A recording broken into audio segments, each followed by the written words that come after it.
Hey guys, I just picked this Rav4 up, and this is my favorite body style from Toyota, the Rav4.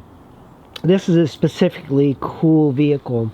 It's got 4 doors, so it's extremely handy for most people.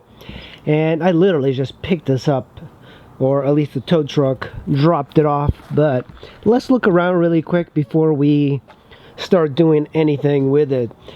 So there is a big issue with this car. The transmission is bad. And this is 2002. The early second gen RAV4s that look like this apparently had an issue with the transmission. It's not a transmission issue, it's really an ECU issue. And if you leave the ECU with some problems, I think you get some fault codes, and you keep driving it, it could potentially destroy the transmission. So it's a very known fault, and I believe there was a recall for it. But this owner did not do the recall and didn't update the ECU in time, so basically the car's transmission is messed up. The car will move slowly to like 20 miles an hour, but it also won't go into reverse. The garage said that it does need a new transmission. But this is my favorite body style of a RAV4.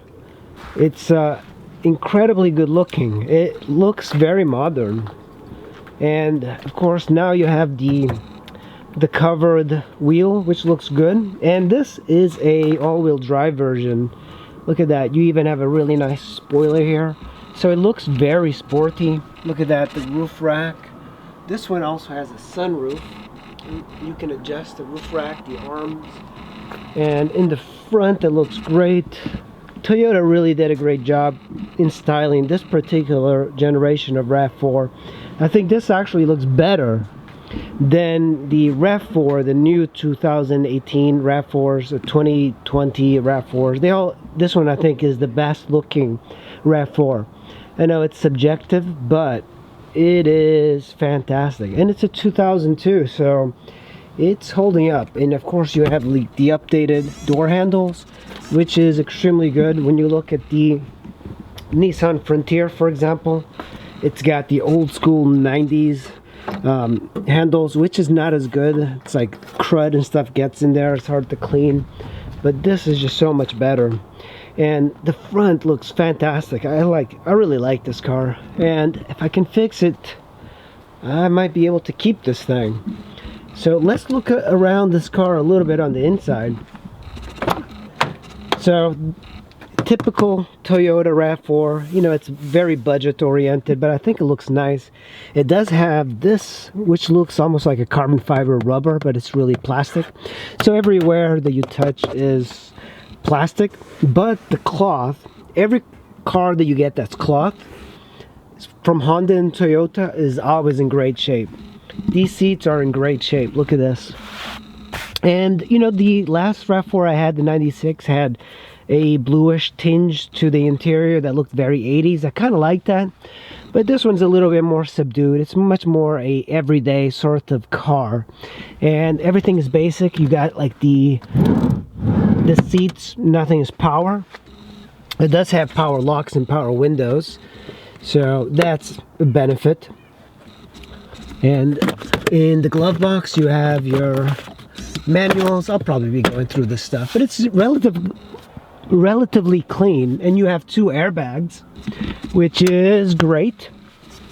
The downside, it's an automatic transmission, and around the DC area automatics are great, but I like the fact that I can shift my own, so I prefer 5-speed. But it's got a nice kind of leathery sort of feel to the handle, and sometimes I like to keep my hand when I'm driving here. So, in the radio, typical sort of radio, CD player, nothing particularly interesting about this radio, and it's from Toyota. I don't even know if it works. Let's turn it on here. Look at that. I guess it works. Is it any good? Is the radio good? Nah. Speakers are not that good. I don't even know if the AC is working, but let's see if the heat is working. I bet the heat usually works. Man, it's making a bunch of noises.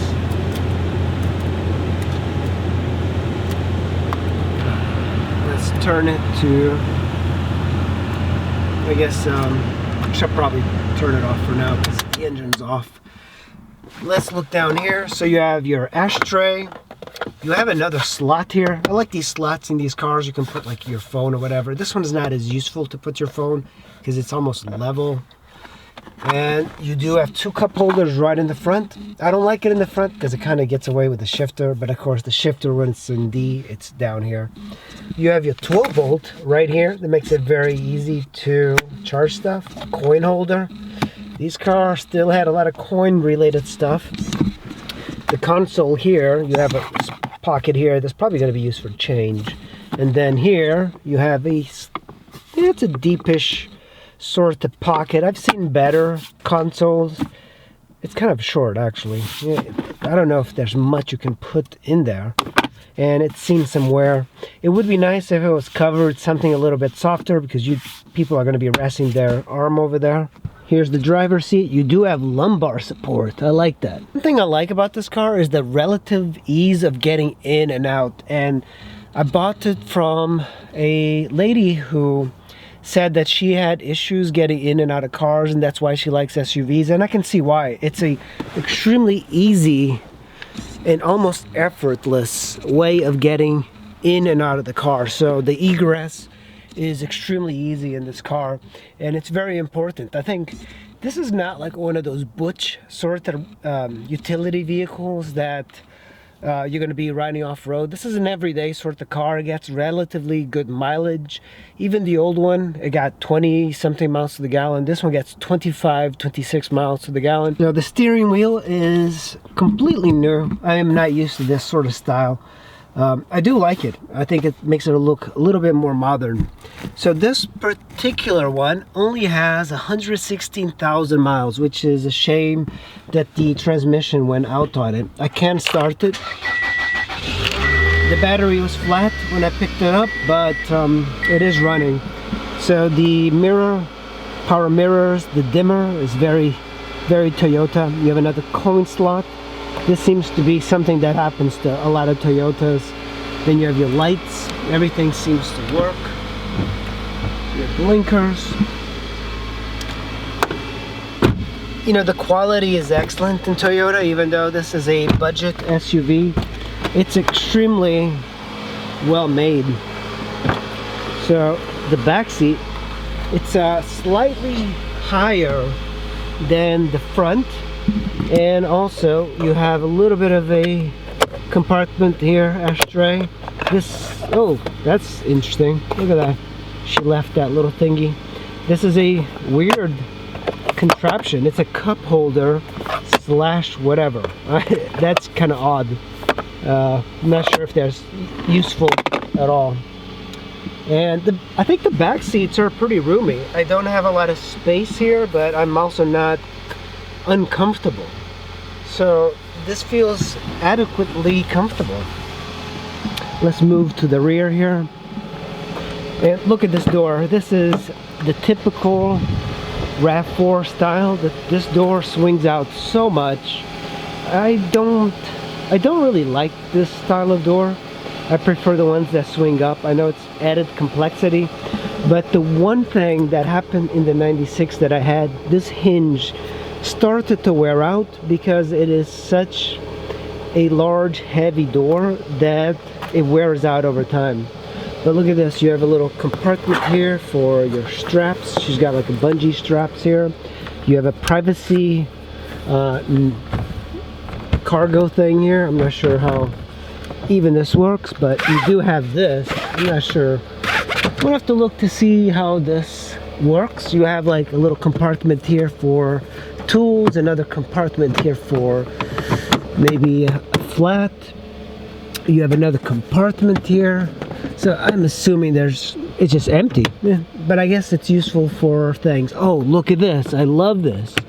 12 volt socket back here. So this is good for camping and for doing things. And down here you have an extra little compartment, which is where usually the tools are, but I don't know where they are. Maybe here. I'll have to eventually check. No, nothing there, just empty. So maybe it doesn't have tools. And what is this? Oh, this is how you fold the seats forward. And you do have hooks here as well. You have more hooks here, so you can really go to town with your cargo. I bet that's for the cargo net or something. So these seats can be folded and put away for additional storage, which makes it extremely good for camping. Let's close this massive door. Now this car was hit over here, and I guess this is plastic, so I don't know if it's even worth fixing, because here the body is in relatively good shape. But I really love this style of Rav4. It's the best looking Rav4 you can get. Let's try and put it in drive, and we'll see what is happening. So the issue is that the transmission is bad, but I don't even know if it goes into reverse. Let's see, it's on reverse. Yeah, barely reverses. I mean, this will take a while to reverse here. I'm just gonna, but it does move. It just not the way yeah, look at that. I tried to reverse, but let's go forward. It does go forward, but I think it does go backwards, but very slowly. And then there's a concrete barrier in my backyard here, and it barely climbs it.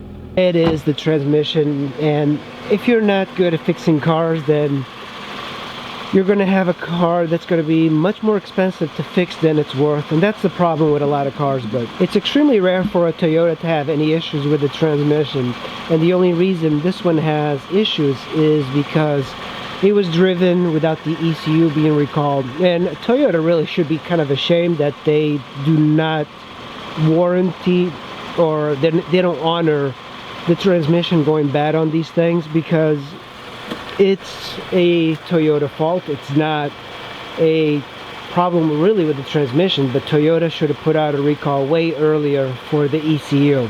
So be aware, if you ever purchase one of these, that you need to make sure that the ECU was replaced and that the transmission was not damaged at all.